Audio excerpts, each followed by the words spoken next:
So we are post-Narepa. I think that we're gonna. I don't know if we talked about Italy much or not, but it kind of has a bearing here. So when the Italians pretty much disappear right after Narepa, right? I mean, that's kind of when they check out. Well, you have the Vice Neretva Schwartz thing, right. And after Schwartz, after Operation Case Black, the Germans have come into the Italian zone and gained a foothold there. They have not gained the Adriatic coast, and they have, murdered a lot of partisans and captured a lot of Chetniks. So they have been really, really making life unbearable for the guerrillas. So at this point, the partisans can now survive somewhere within Bosnia, within inner Bosnia, within the mountains and everything. And as far as the Chetniks go, they have received a very hard hit because one of their main commanders in Montenegro has been captured by the Germans.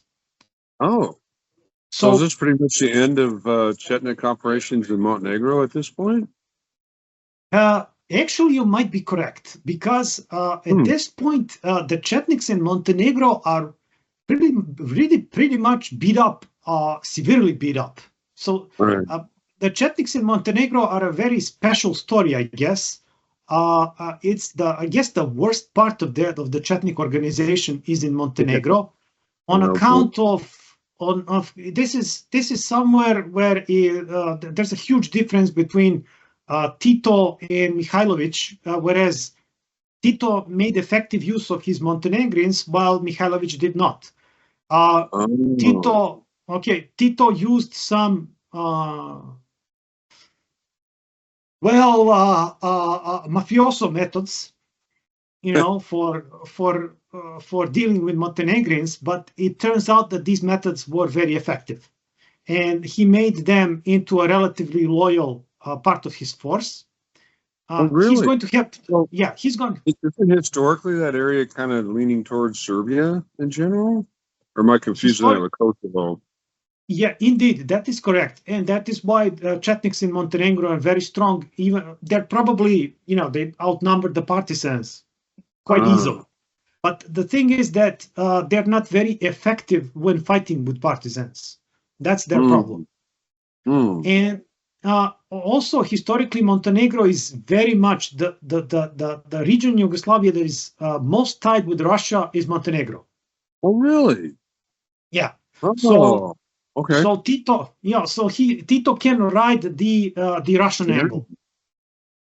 So really, if it was a blank slate, which it isn't, Tito would be strong in Montenegro and up in Slovenia, I guess. These are like kind of his two strongholds. The Krajina region. Krajina. Yeah, Krajina. Yeah, okay. So actually, Tito's two strongholds are Serbian, ethnically Serbian. Really? Of course. That's the point. That's the point. Well, I know the battle between the Chetniks and the partisans, is to really capture as much of the Serbian loyalty as you can, because the Serbians are like the biggest ethnic group in the whole area. I don't know what the math is. I think they're like 60% of the ethnic pie there, I think. I don't know if it's quite 60%, but they're 40-ish, 45 maybe. 40. Oh, right. Yeah. It has to be 40, because if it was 60, there wouldn't be a fight. They would just wipe everyone out. Exactly. So it has to be a smaller slice where they don't have enough to have a majority, so they still have to try and appeal to other groups. Yeah, this is the trouble between Mihailovic and Tito. Tito has to appeal to other groups, or Mihailovic doesn't really appeal to anybody who isn't Serbian in general, because they don't, why would they line up with the Serbian leader? Really? Up to a point, you're correct, and up to a point, I gotta interject. No, go ahead, yes, please. You're That's correct. Why we're having this talk. Yeah, you're correct, because obviously, for instance, for Croats and Bosniaks, or Muslims, or whatever, how they're called at that point, they have committed what they have committed against the Serbs.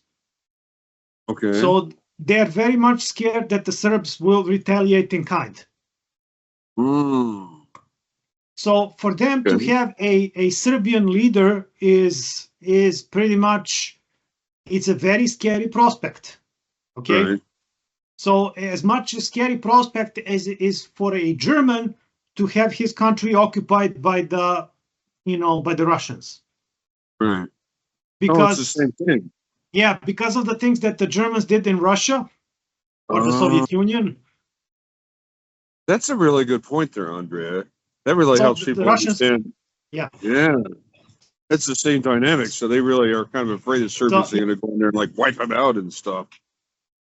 Exactly. So they're very, very much concerned about this. I'm not exactly saying that this concern is justified, and I'm not saying that this concern is not justified. Right. There are arguments for both things. Personally, for Mihailovic, it's not justified, but some other people and whether he would be able to control them, it's a very big question mark. The important thing is that how the Croats and Muslims see the thing, and they see it as a very real danger. Up comes this Tito guy, and these partisans, who they originally thought they were just Serbs. Right. And at some point they find out that Tito is a Croat, and there's a ton of Croats in the partisan leadership. While partisan rank and file are almost exclusively Serbs, their leadership is not. And they don't like the Serbs. Yeah. Well, that sure is convoluted. All right. Somehow I got to circle back around to that point we're having right when you started recording. I got to figure out how to get back there. Oh, survival. Yes, we need to talk about survival as a group. What do you call that? It's not a clan. It's like a group. Well, how the Chetniks survive this really convoluted political situation they have here, because they can't stand on their own. If they stand on their own, they're going to get destroyed by everybody pretty much. So they have to pick and choose alliances that kind of guarantee their survival, which would encourage them to kind of go either Western ally or German or whatever, just kind of flip-flop so that they can survive, because they're not really the destroyers like, say, the Croats are. So they pretty much have to have enough support behind them so that they can survive the war. Is that close to correct? It's very close to correct. Everybody has to have particularly when we're talking about smaller nations, smaller groups, and it's I guess it's a bit difficult for Americans to wrap their head around this. Right. And also, I guess for the Russians or people like that who have a enormous nation that is a superpower and things like that. But for smaller nations, you need to have alliances. Now, there is a huge difficulty for the Serbs that they found themselves in. Right. And I guess if we're talking today, we're talking about two blunders. The first blunder would be on a part of the Serbs. Okay. So, you do have historical alliances. So Serb historical allies would be Russia and France, and also, I guess, Italy. So these would be the nations. These would be the nations with whom Serbs have either cultural ties or political, alliances and things like that. But the problem with the Serbs is that they do not. And what the Serbs think is that they have an ally in Russia and the U.S. in Britain and the U.S. Yes. The problem is. Yeah, they kind of do, but not really the one they want. No. Well, the point is they don't. Not really. The Serbs know that they don't have France, who has fallen. Right. They know they don't have Italy, who has gone with the way of Mussolini and being anti-Yugoslavian. Right. A lot of them realize that Russia is not Russia, but the Soviet Union. Yeah. Very communist. But a very small number realize that there will be no help from the British, and nobody of the Serbs realize that British are not an ally at all. Wow, this has gotten interesting. So as long as Italy was around, the Serbians actually have the Chetniks actually have a bit of a safe haven. But once Italy is out of the game, the Chetniks no longer really have any safe haven at all. Honestly. you're correct in saying that Italy was probably the only ally that the Serbs had. Italy, the Italian army, because obviously the guy from Rome is not very keen on Serbs. No. But the local Italian army, and they realize that the Croats don't like them, the partisans don't like them, and they don't like the Germans, and the Germans don't like them. No, so they pretty much, it's actually a natural alliance as long as it exists. Exactly. So the point with the Serbs is that the Serbs, partially found themselves in this situation by their own design. So how would you have maneuvered out of that? How would you not be in that position? Well, what happened was that the Yugoslav government joined the Axis Pact. Okay. In 1941, after a lot of pressure, and after realizing that the British won't help. No. What happened was that the Serbs revolted and overthrew that government and basically spit in the guy from Berlin's face. Right. So he was obviously annoyed, and he was obviously, he didn't mind when Ustasha came in with their plans, what they're going to do with the Serbs. So in essence, the Serbs made an enemy from the Germans. In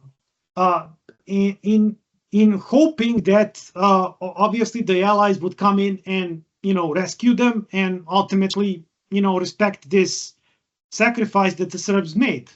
Yeah, I don't think there was ever a chance of that happening, but I understand you might want that to happen as a Serbian commander. Yes.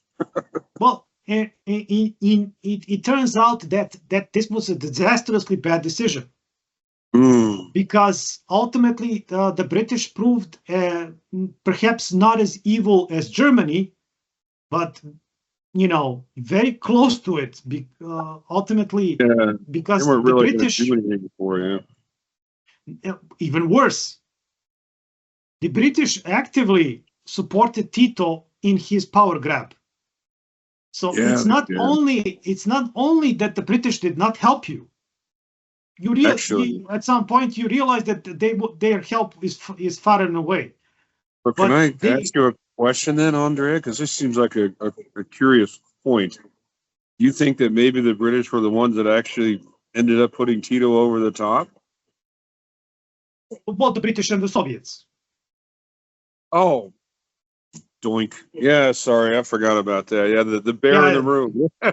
Yeah, exactly. A rather big bear with 400,000 soldiers. Yeah. Okay, except for the Russians. Well, actually, yeah, between the two of them, that's plenty of support at that point. Russia and England on your side, that's pretty awesome. Exactly. So the Serbs simply made a huge mistake in declaring for the Allies, and in thinking of the Allies having a perception that the Allies are the good guys. Ultimately, the Allies are there's somebody who's just better than the Axis guys. Right. But this is for kind the of like Serbian, your whole position right here. Actually, the fact that the Serbians really don't have any allies, so they have to line up with the Axis at some point just to survive at all. They don't have any choice. Well, ultimately, the Serbs never truly aligned with the Axis. Right. Because obviously the Serbs and the Axis, meaning the Serbs and Germany, they hate each other. And they pretty much hate each other's guts. But the point is that you have now a situation when Italy collapses, the British and the Western Allies openly declare for the partisans. Yeah, they did, didn't they? Well, yes. Late 43, I guess. Exactly, late 43. But it's important to note that Mihailovic realized that the British were helping the partisans far, much before that. Both propaganda and hampering the Chetnik effort against the partisans and giving Chetniks trouble and so on and so forth. So ultimately what happens is that the partisans will come into Serbia, They will kill a lot of Serbs. They will create a basically anti-Serb Yugoslavia, which will divide the Serbs among the various republics and make autonomous provinces out of Kosovo and things like that. So there is a book by Michael Lees that's called The Rape of Serbia. I think I've read that. Oh, Rape of Serbia. Yeah. The title sounds familiar. I'll have to look through my references and see if I've read that one. That sounds familiar. Wow. Boy, the Chetniks are in a really bad spot here, actually. So you don't really, wow, like the last person you want to ally is the only people you really can ally with. Yeah. Ultimately, of course, so we know the Chetniks know that the Soviets will be helping the partisans. They now know that the British will be helping partisans. So the Chetniks will be reaching out to both Americans and the Germans. Yeah. Obviously, the big hope is in the Americans, obviously, because Americans were, well, back then very popular and very well liked. I'd say if you had convinced the American commanders in the Mediterranean this was important, it would have really swung things immensely. I don't know how you would have pulled that off, because that's like a really major commitment to convince the Americans to deploy troops there. Well, actually, you don't really need troops. If you could just get the Americans to bring in supplies, that would probably be good enough. Well, that's the thing. So we'll be talking about the Chetniks further on and their diplomacy efforts and things like that. Right. For instance, Mission Halyard and things like that. But in terms of the British, so their explanation of why they are supporting the partisans is that they are active against the Axis. They're giving trouble to the Germans. And this is their formal explanation. Okay, and because they're more effective, they need to support Tito. I have a different theory, which I know you're familiar with. I think their policies were tilted a bit by insiders inside the British government. Yeah, that's possible also. I can't prove that, but I just have a suspicion that I know they had like Soviet communist spies inside England, because they found that out after the war, that they kind of had this nest of spies going on. I think a lot of these reports are probably like mistranslated by these guys to make it look like that the partisans were way more active and way more effective than the Chetniks were, so that when the British leadership saw these reports, they said, oh, well, we want to support the guys that are actually really doing stuff, so we're going to support Tito because Mihailovic isn't really doing anything, which was incorrect. Well, ultimately, I kind of today I doubt this theory a bit. This is a theory by David Martin, and he has an excellent books because they're very informative on what was going on. I don't necessarily think that this theory might be prevailing, but the thing is, when you look at some English comments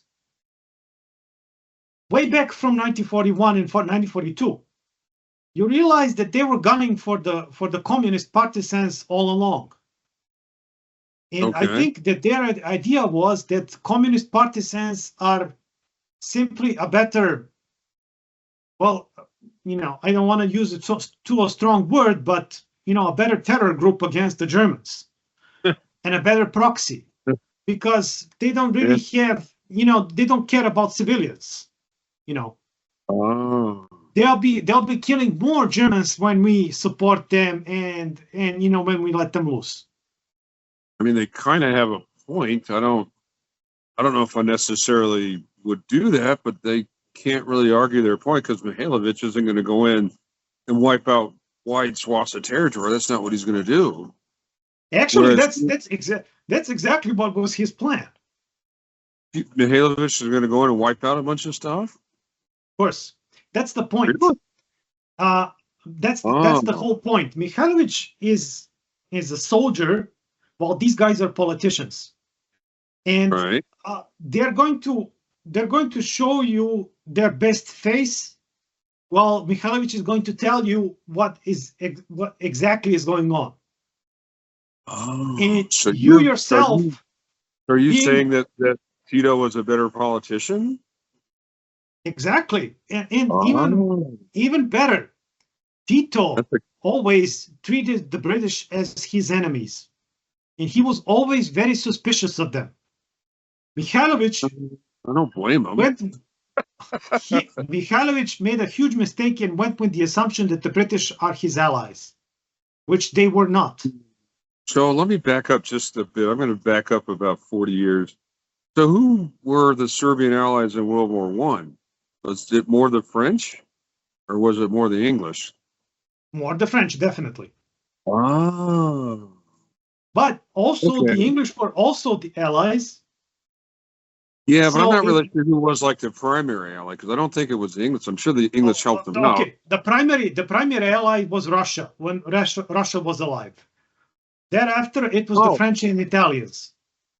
Oh boy, I don't know if I should open this chapter then because, I shouldn't do this. So Salonika was post-Russian collapse or was it just pre-Russian collapse? Because the Allies landed in Salonika and then pushed back north at some point. I don't remember what year that was though. It was from 1916 to 1918. And actually, so it was during the Russian collapse then. Yes, exactly. Yeah. So, Okay. But the thing is that Tito simply made a correct gauging of the British. Yeah.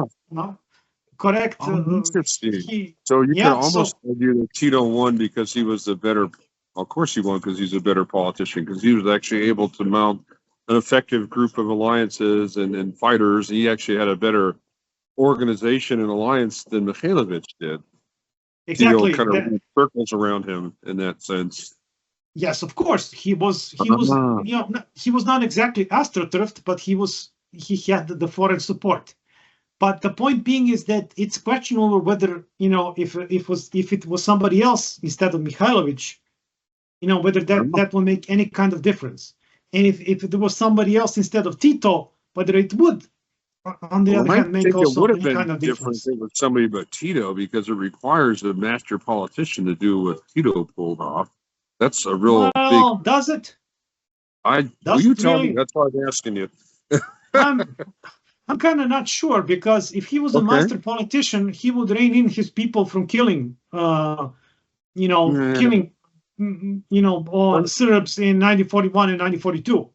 Yeah, but it kind of works to his advantage because in 41 and 42, he wasn't really a super known entity yet. So when you do all these killings, now you have like this hotbed of unrest and agitation that you can kind of tap into and take advantage of because now people are kind of like, oh, geez, we got a problem here. We need to organize and do something about this problem. I'm afraid that I don't agree with that. Okay. You kill people, you alienate people. So he managed to alienate people from Serbia, from Eastern Bosnia, from Herzegovina, and they kicked him out. So then initially he kind of dropped the ball. And I'm just paraphrasing what I think you said. Initially he kind of dropped the ball, but then somewhere in like late 42, 43, he kind of regrouped and had a better, well, for sake of a better word, a better platform, something that was more attractive to larger groups of people. Yeah, he definitely tried to not kill people in 1943. Oh. So that was his pretty big point there. Okay. Yeah, his big spiel, we won't kill people for now. Yeah. Yeah, and in 1944, he started killing people again. So, of course, I have a suspicion it got really ugly just post-war, but at that point, nobody from the West was paying attention to what was going on in Yugoslavia. So Tito kind of had a blank check from the Western perspective post-war. So, but when we look at the contribution in the fight against the Germans and the Axis, I mean, it's for 1942. It's not even a competition because Serbs interdicted the railway traffic from Serbia to Greece. Oh, so that's the big deal.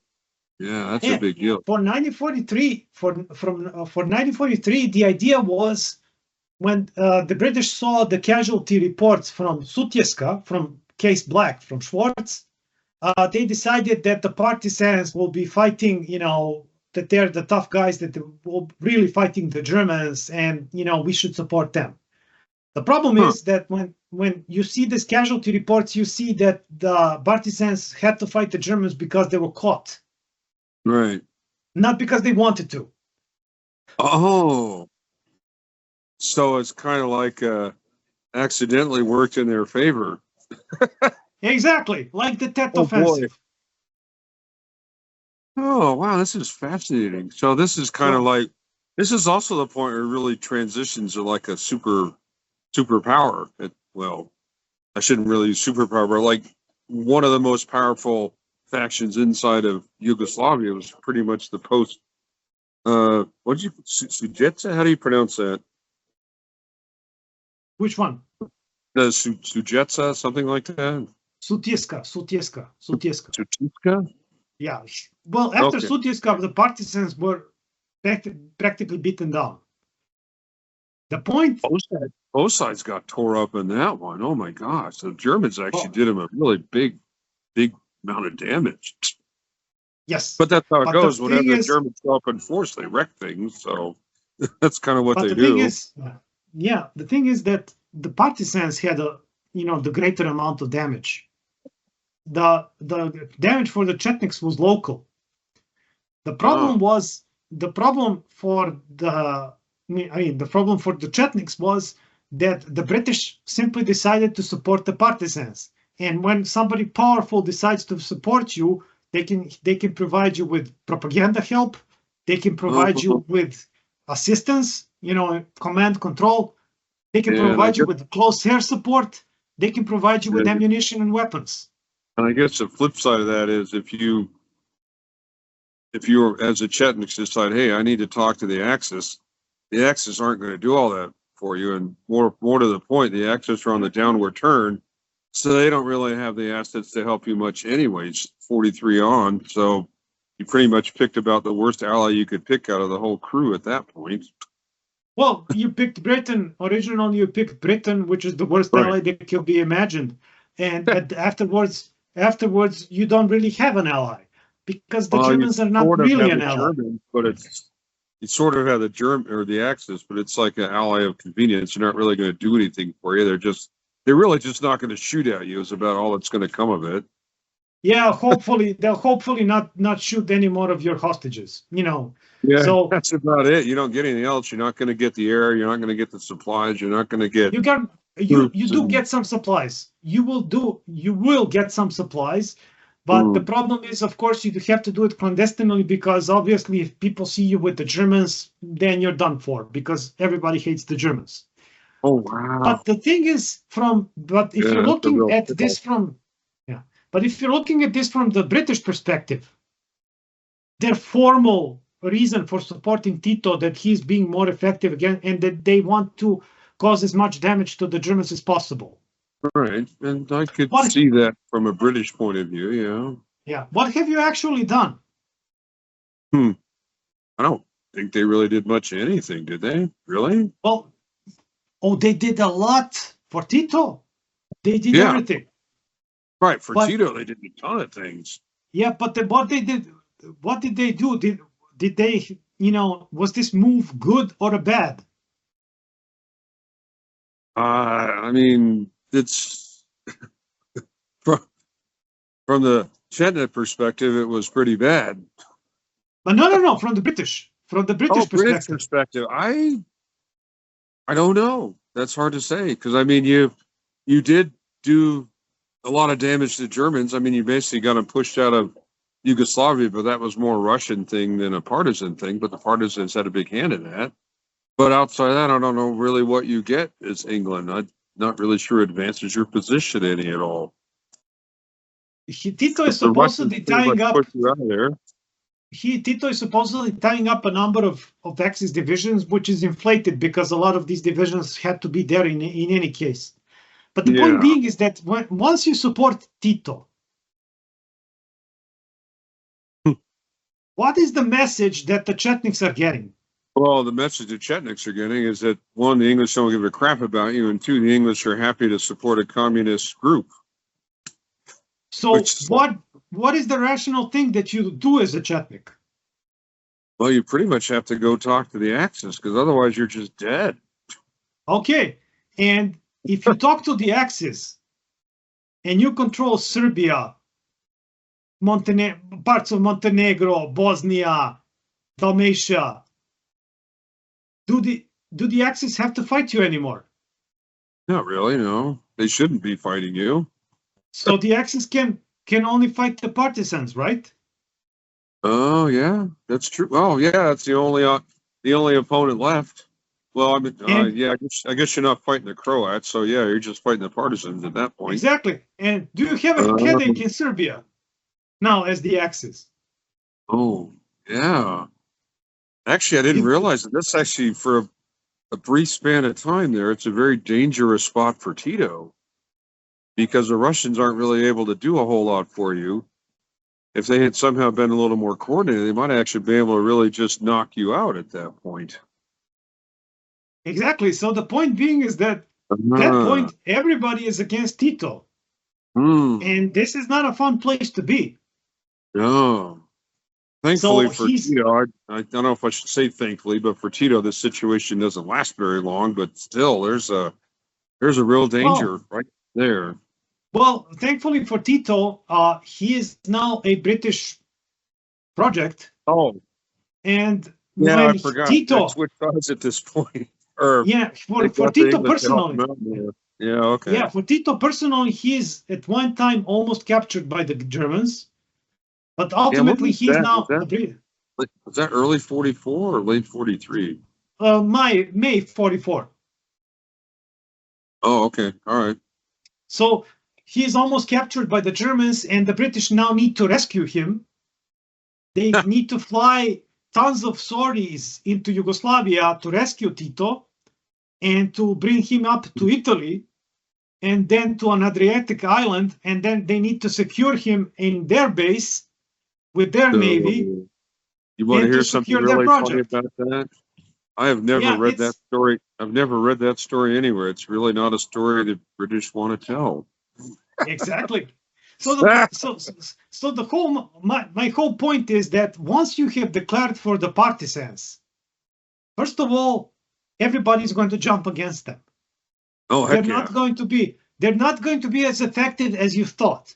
And the second thing that we did not talk about is that we now have Tito's correspondence, his orders, and his dispositions.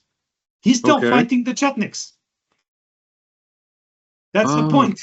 He's not going to attack the Germans. The Germans are too strong. He's still going to fight the Chetniks. That is quite the wrinkle, Andrea. Wow, how do you navigate through that? Well, the point being is that first of all, you're not you try not to be an imperialist psycho boss, right? Who's trying to find the underling with the least amount of morals, and then you'll be a lot, then you'll be a lot better. But ultimately, because you think something is going to work a certain way doesn't actually mean that it's will. Right. So so ultimately Tito is now a pet project for Churchill, and on the other hand, we have the ability to read memoirs of Tito's people who are about to off Churchill if he makes a wrong move. So and I watch videos from some British or English YouTubers who say that Tito betrayed us and everything. What were you thinking? Of course he was going to betray you. I mean, first of all, you betrayed Serbs and Mihailovic. Why are you now complaining? Yeah, so, I mean that's how that whole game plays out, folks. Exactly. So once you've lit the candle of betrayal, then expect it to be betrayed all the time at that point. Yeah. So this Yugoslavia story is not very fun. It's a story of it's going to end very badly for the Serbs, and but this is ultimately caused, obviously, but their strategic situation where they're alone and don't have any allies, actual allies. Because the British are not the allies, the Americans are not the allies. Obviously, the Soviet Union is not the ally. No. And on the other hand, and on the other hand, and I think Djokovic won now, and I think that's all the commotion. Oh wait, the Serbian team. Wow, so they must have got a medal. Yeah, I think he might got a gold. Oh, all right. So, well, I'll let you go enjoy that, but I think our next conversation might be the last one. We might have one or two left on this topic. I'm not sure. Yeah, pretty much the one or two left. So, just we're just going to wrap break this into up. games after that. Oh, go ahead. Yeah, we got to do the games, but ultimately, go ahead, Bill. The idea is that at least, well, from the Serb perspective and from the Serb experience, having British as an ally is literally having an ally from hell. You know, there's a saying, with friends like that, you don't need enemies. Who needs enemies when you have British allies? Yeah, exactly. So, what's funny is the Italians were actually better allies than the British were. True. They're actually the enemy. They're the occupier, and they're not the good guys. But actually, they helped the Serbs far more than the British did. Oh yeah, totally. I mean, that's what's so funny about this whole thing. But it's only because the Italians and the Germans didn't really like each other. So the Italians are like, I'm going to help these guys out because it really irritates the Germans if I do this.